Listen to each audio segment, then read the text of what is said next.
É grande a chance de Arthur não ficar no Grêmio. O vídeo de hoje do canal do Nicola te conta que o ex-volante da seleção brasileira tem sido especulado em Flamengo, Fluminense, Cruzeiro e Palmeiras. E o preço para venda de Almada no Atlético de Madrid está definido. Grande problema é convencer o argentino a vir jogar no Brasil. Para completar, zagueiro do Palmeiras na mira do Internacional, últimas de mercado, bastidores, finanças e muito mais. Fala aí pessoal, sou Jorge Nicola, bem-vindos a mais um vídeo do canal. Sempre bom ter vocês por aqui, sem perder tempo, pedir para deixar like, se inscrever no canal e ativar as notificações. Já Vitinho do Botafogo, lateral direito que interessa a Cruzeiro e Palmeiras, entrou na mira do CSKA da Rússia e do Lyon da França. O Botafogo quer entre 7 e 8 milhões de euros para negociá-lo. Hora de falar sobre quanto a seleção brasileira vai pagar a seus jogadores em caso de título da Copa do Mundo. Sim, existe bicho para atletas da seleção, mesmo numa Copa do Mundo, por mais maluco que isso possa parecer. Quero começar do começo. A FIFA anunciou que vai pagar ao campeão da Copa do Mundo desse ano 50 milhões de dólares de prêmio. A gente está falando de mais ou menos 251 milhões de reais. Pois bem, a CBF na semana passada reuniu líderes do elenco da seleção e chegou ao seguinte acordo.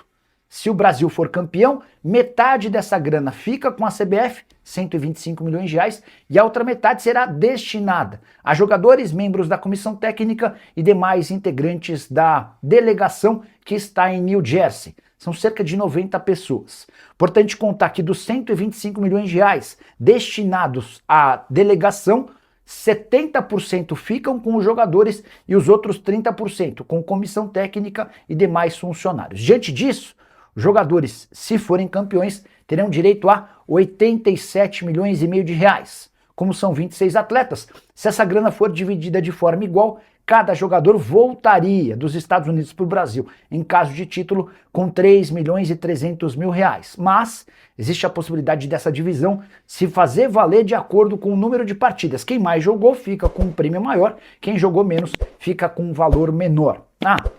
Só para completar, registrar que prêmios em caso de título são uma praxe em todas as seleções do mundo e não apenas na seleção brasileira. Tem zagueiro do Palmeiras na mira do Internacional, Bruno Fux, que passou pelo Colorado, voltou a ser uma possibilidade. O Internacional busca em caráter de urgência um defensor.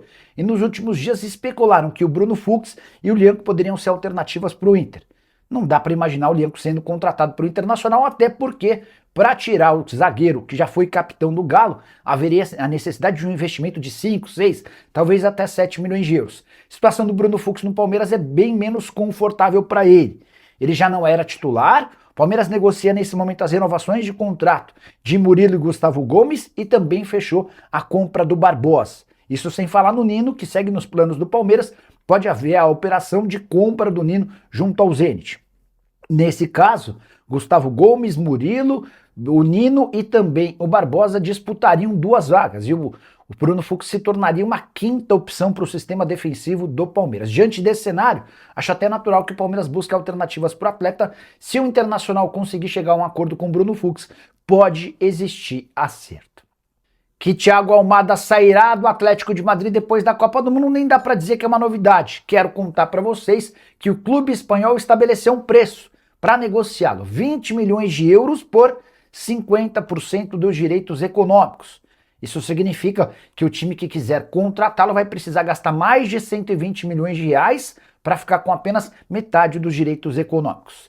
Dá para dizer que Palmeiras e Flamengo hoje têm capacidade financeira para fazer um investimento desse tamanho. O grande problema agora é convencer o Almada a voltar para o Brasil. Ele já havia sido alvo, por exemplo, de uma proposta oficial do Palmeiras no início do ano e disse que para o Brasil ele não tinha intenção de voltar.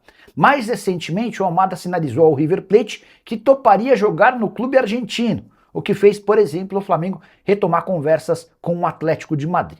Nesse momento, Atlético e Almada vão esperar pelo desempenho do atleta na seleção argentina durante a Copa do Mundo. Ele costuma ser titular na Argentina, diferente, por exemplo, do que acontece com ele no Atlético de Madrid, sob o comando de Diego Simeone.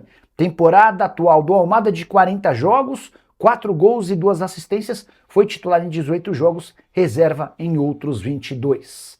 Caberia o Thiago Almada no seu clube do coração? O que você pensa de gastar 20 milhões de euros por 50% dos direitos econômicos?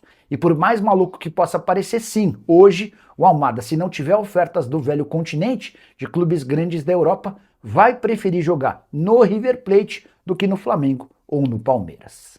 E o volante Arthur, que já foi da seleção brasileira e do Barcelona, pode não ficar no Grêmio. O contrato de empréstimo termina agora na metade do ano e nesse momento há muito mais vontade do Arthur em permanecer em Porto Alegre do que do Grêmio em continuar com o atleta.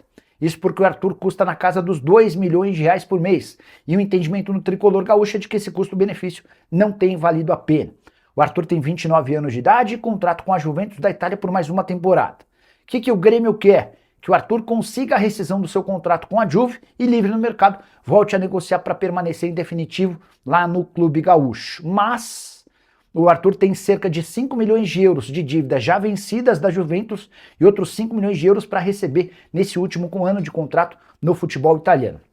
Para rescindir com a Juve, ele gostaria de receber esses 10 milhões de euros. E nesse cenário, sem acordo com o Grêmio, existe a possibilidade real de o Arthur trocar o tricolor gaúcho por outro time brasileiro a partir do segundo semestre. Até porque no Campeonato Nacional ele fez apenas 10 partidas, ou seja, não estourou o limite de jogos e estaria disponível para outra equipe da Série A.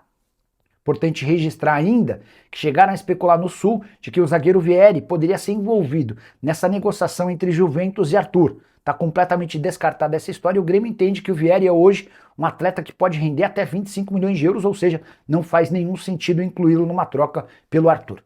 O Fluminense é o maior interessado no volante de 29 anos de idade hoje. O Flu já abriu conversas com representantes do Arthur. Dá para dizer que Flamengo, Cruzeiro e Palmeiras monitoram com atenção a essa história. Se houver qualquer avanço, prometo voltar para contar para vocês. Arthur que tem 23 jogos em 2026, com 1 gol e 2 assistências. Caberia no seu clube do coração? Já usa o espaço para comentário para opinar? Só não esquece de deixar like, de se inscrever no canal. Qual a chance de o Flamengo repatriar Richard Rios? Talvez você não se lembre, mas o colombiano que fez sucesso com a camisa do Palmeiras, foi vendido para o Benfica e vai jogar a Copa do Mundo pelo seu país, foi atleta do Flamengo. Isso aconteceu antes mesmo dele chamar a atenção no Guarani e se mudar para o Verdão da capital paulista. A especulação de que o Flamengo teria interesse em contratar o Richard Rios surgiu ao longo dessa semana. Não consegui fazer esse vídeo antes porque queria ter um feedback de alguém do Flamengo para tratar sobre o tema. E o que eu ouvi é que há uma série de outras prioridades no Flamengo antes da contratação de um volante. Leonardo Jardim tem batido na tecla sobre a necessidade da contratação de um meio atacante, alguém que jogue ao lado ou no lugar do Arrascaeta. Há um entendimento antigo de que o Flamengo precisa de um centroavante e também de um ponta. A contratação de um zagueiro não está descartada, isso sem falar em laterais. Portanto, diante de todo esse cenário, imaginar a contratação de um volante por agora é meio que distante, a menos que seja o Danilo. Esse é um velho sonho do Flamengo, embora a negociação com o Botafogo seja das mais complicadas.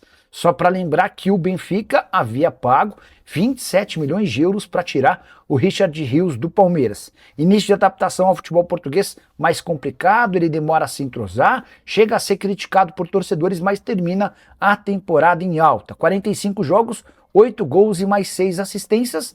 Nos últimos 3 jogos foram 3 gols e 1 assistência.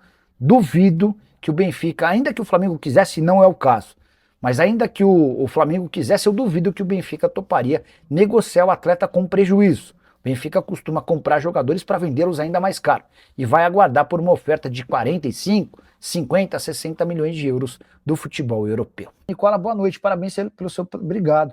Novidades no Palmeiras? Vamos lá, hoje surgiu a notícia, meio maluca, né? Tem um empresário processando o Palmeiras, fato raro na história recente do Palmeiras. O Palmeiras não tem fama de mal pagador, enfim. Esse empresário alega que o atleta dele, chamado Ian, atacante que passou pela base, nem conseguiu jogar no profissional, ele, a partir do Palmeiras, ele teve outras 3 transferências. E o Palmeiras está devendo um dinheiro para ele. O Palmeiras admite dever 25 mil reais. Enfim, diante desse cenário, eu acho que não dá nem para achar que é um problema isso, né? Notícia incomum, o Palmeiras está sendo processado por um empresário de futebol. Se fosse com praticamente todos os clubes do Brasil, seria algo absolutamente irrelevante. Mas no caso do Palmeiras, chama a atenção. Pedro Uralde, que tem, entre outros, como cliente Xabi Alonso, ex-técnico do Real Madrid, decidiu cobrar o Verdão. Ele cobra comissões não pagas nas transferências do atacante Ian, além de reclamar na justiça da falta de transparência do Palmeiras em relação à revelação de documentos. O Ian, talvez você nem se lembre, passou pelo Verdão entre 2017 e 2019 sem atuar pelo time principal. Segundo o Uraldi, ele tinha direito a 10% do valor de uma venda futura se ele intermediasse o acordo, ou 5% se não houvesse participação direta. E nada foi pago pelo Verdão. Segundo também o empresário, o processo cita 3 operações envolvendo o Ian: empréstimo para o Moreirense, venda para o Yokohama Marinos e transferência para o Qatar SC. Só para completar, contar que o empresário alega que falta transparência ao Palmeiras por conta da não apresentação dos documentos. Mas, segundo o Palmeiras, a dívida hoje seria de algo na casa dos 25 mil reais. Uma mixaria para um clube que faturou perto de 2 bilhões na temporada passada. Já o Uraldi trata em relação a cifras bem maiores. Fala, rapaziada boa, beleza? Chegamos aqui com aquele giro de notícias exclusivos e atualizados do Palmeiras para você que gosta desse nosso conteúdo. Já peço humildemente seu like, se inscreva no nosso canal, ative também o sino das notificações para você receber as principais informações do maior clube do Brasil. A gente vai encerrando a nossa edição, nosso vídeo por aqui. Muito obrigado a todos e a gente vai encerrando aqui, né? Um grande abraço para você e até o próximo vídeo.